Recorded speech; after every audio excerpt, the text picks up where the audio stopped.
Bonjour à tous et bienvenue dans cette nouvelle vidéo. Je suis ravie de vous retrouver aujourd'hui afin de pouvoir partager avec vous les 16 choses que je n'achète plus du tout lorsque je vais faire mes courses. Donc vous allez voir qu'il y a certaines choses qui sont peut-être logiques pour vous, d'autres qui ne le sont moins. Bien entendu, ce n'est pas une liste exhaustive, mais uniquement des choses que moi, je n'achète plus. Et donc du coup, ben voilà, ce n'est peut-être pas à la portée de tous, mais c'est pour vous donner des pistes. Donc la première chose que je n'achète plus du tout en magasin, c'est les cotons démaquillants. Donc ces cotons démaquillants, je les ai remplacés par des lingettes lavables. Donc du coup, ça prend pas du tout de place. Dans la machine, c'est très facile. On met dans un petit filet et on le cale dans la machine. Donc du coup, voilà, on fait avec le restant du linge. Ça pose aucun souci et c'est réutilisable à souhait. Donc du coup, ça permet de faire de sacrées économies. Le deuxième point, c'est tout ce qui est serviettes hygiéniques jetables. Donc ça, j'ai fait une croix dessus depuis plusieurs années et j'utilise uniquement des serviettes hygiéniques lavables. Donc effectivement, ça demande un investissement au départ, mais vous allez vite rentrer dans vos frais parce que du coup, on peut s'en servir pendant très longtemps jusqu'à qu'il y ait de l'usure marquée dessus. Mais moi, ça fait au moins 4 ou 5 ans que je les ai et je n'ai toujours aucun souci de ce côté-là. Donc franchement, il n'y a pas de problème, vous pouvez y aller les yeux fermés. Après, bien entendu, il faut pouvoir franchir le cap de se dire c'est pas quelque chose qu'on jette, mais du coup qu'il va falloir nettoyer et laver. Donc après, il faut que vous soyez OK avec ça pour pouvoir franchir ce pas-ci. Dans la même catégorie, je n'utilise plus du tout de tampons. J'utilise une cup donc qui est franchement idéale, qu'on peut laver et réutiliser. On peut même la stériliser, donc du coup, il n'y a aucun souci de ce côté-là. C'est hyper pratique et ça vous permet de faire énormément d'économies de ce côté-ci. La quatrième chose que je n'achète plus du tout lorsque je vais faire mes courses, c'est du sopalin. Donc j'ai arrêté d'utiliser tout simplement le sopalin au fur et à mesure de la vie de tous les jours. Un jour je me suis aperçue que du coup mon rouleau de sopalin était toujours en place, qui ne diminuait pas et que j'avais pris l'habitude de m'en passer, de plus du tout l'utiliser. Donc à l'époque j'utilisais tout ce qui était éponge et du coup les torchons de manière à pouvoir remplacer l'essuie-tout à ce moment-là. Je n'achète plus du tout de serviettes en papier, on utilise à la maison des serviettes en tissu. Ça permet du coup de les laver, de les réutiliser à souhait et donc du coup de faire des économies également sur ce point-ci. Le sixième point, je n'utilise plus du tout d'éponges. Donc les éponges ont été remplacées par des tawashi. Si jamais vous ne savez pas ce que c'est, je vais vous mettre une petite photo juste ici. Ce sont des éponges faites maison, donc à partir de chaussettes usagées ou également de t-shirts ou de tissus en coton. On va venir faire des bandes et on va les enlacer entre elles de manière à pouvoir faire nos tawashi qui vont venir remplacer les éponges. Alors bien sûr, c'est pas aussi absorbant, mais c'est tout aussi efficace. Le septième point, donc je n'achète plus du tout de lessive du commerce. Je la fais moi-même, donc j'achète mes produits de base et je réalise ma lessive maison de manière à pouvoir faire des économies. Vous pouvez aussi également faire des lessives à partir d'éléments de la nature, notamment à partir du lierre, à partir de la cendre, de cheminée. Voilà, vous avez plein de recettes possibles et donc du coup, il suffit de regarder sur internet.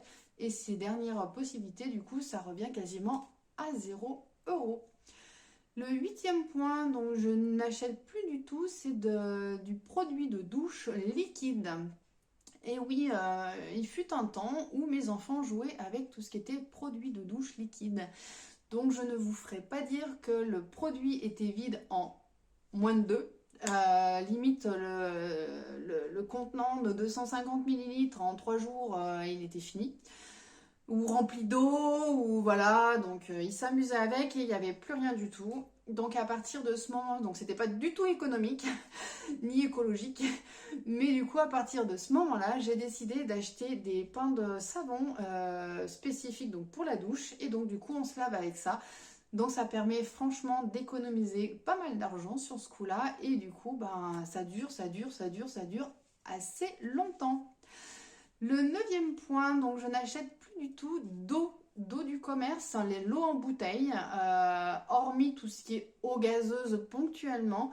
Mais sinon, tout ce qui est eau plate du quotidien, j'en achète plus du tout. On utilise vraiment tout ce qui est eau du robinet. Nous, on a la chance d'avoir une eau qui est correcte, donc elle est un petit peu calcaire, mais au niveau du goût, elles sont pas forcément le chlore, ou exceptionnellement s'il y a eu un problème ou une maintenance ou autre. Mais sinon, de ce côté-ci, on n'a aucun souci. Donc du coup, on boit l'eau du robinet et ça évite d'avoir à transporter des bouteilles d'eau considérables et surtout à du coup jeter du plastique à tout va. Dixième chose que je n'achète plus du tout en faisant mes courses, c'est des sodas. Et effectivement, on trouve que c'est beaucoup trop sucré. Alors moi j'ai eu une période où j'avais mangé énormément de sucre et donc du coup limite je ne pouvais pas tenir sans acheter des bonbons, prendre du coca ou autre. Et donc du coup j'ai décidé de stopper de manière radicale du jour au lendemain, entre guillemets, de me faire un sevrage du sucre. Et donc du coup depuis je n'ai pas rebu de soda et je crois un mois et demi après j'ai mon fils qui a eu ses soucis de santé où on a été obligé de mettre en place un régime alimentaire sans sel, sans sucre. Donc du coup, on a continué dans ce sens-là et ça nous permet de faire énormément d'économies, de ne plus acheter de soda et surtout limiter l'apport en sucre dans notre quotidien. Le 11e point aussi, donc la 11e chose que je n'achète plus du tout, c'est de l'alcool. Donc avant, on achetait de temps en temps de l'alcool pour un apéro ou autre. Et donc du coup, ça, j'ai banni de mon quotidien. Donc ça, maintenant, je ne bois plus d'alcool ou ça va devenir exceptionnel quand on a des amis à la maison, quand on a de la famille, quand on fait une soirée bien particulière. Sinon, on n'a pas d'alcool à la maison et du coup, ça nous permet de faire des économies considérables de ce côté-ci parce que mine de rien, ça revient facilement assez cher. Le 12e point, donc je n'achète plus de plats industriels. Donc ça concerne vraiment tous les plats préparés. Je fais référence ici à tout ce qui va être les plats où on a déjà la viande avec le légume ou le poisson avec le féculent ou voilà. Tous les plats préparés, surgelés, qui est prêt à mettre au micro-ondes ou autre, ça je n'achète pas du tout, du tout, du tout, du tout. Pour la simple et bonne raison que je n'aime pas du tout. Je me souviens que j'avais testé une fois où quand j'étais en formation, j'avais pas de cuisine ni rien, si ce n'est un micro-ondes pour manger le midi. J'en ai acheté, je crois, 2 fois, un truc comme ça. Et franchement, c'était mais pas bon du tout. En plus, il n'y avait pas grand chose à manger dedans. C'était très rationné. J'avais encore faim. Bref, donc du coup, maintenant, j'ai dit stop. En plus, voilà, entre le pas bon, pas suffisamment et puis le prix exorbitant, j'ai dit c'est pas la peine. On arrête tout ça. Par contre, en parallèle, il m'arrive quand même d'acheter des produits, on va dire, par exemple, tout ce qui est nuggets, tout ce qui est ravioli, tout ce qui, voilà, des plats quand même, on va dire, des petites préparations, mais on va dire, c'est pas tout le plat complet ou comme, voilà, les plats principaux, les plats de midi qui sont tout prêts. De ce côté-ci, moi, je n'achète plus du tout, du tout, du tout. Le 13e point, je n'achète plus du tout non plus de coton-tige. Donc les cotons-tiges, je les ai remplacés du coup par un auriculi. C'est un petit ustensile qui est en métal et le bout qui est légèrement incurvé et qui permet en fait de venir récupérer très facilement la cire qui se trouve au niveau des oreilles. Donc il est facilement nettoyable, lavable et réutilisable à souhait. Le point suivant, donc ce que je n'achète plus du tout, c'est le sucre en morceaux. Pour la simple et bonne raison que déjà je n'en mets jamais dans mon thé. Je bois que du thé, je n'en mets jamais. Donc je sucre avec le miel si j'ai besoin de sucrer mon thé.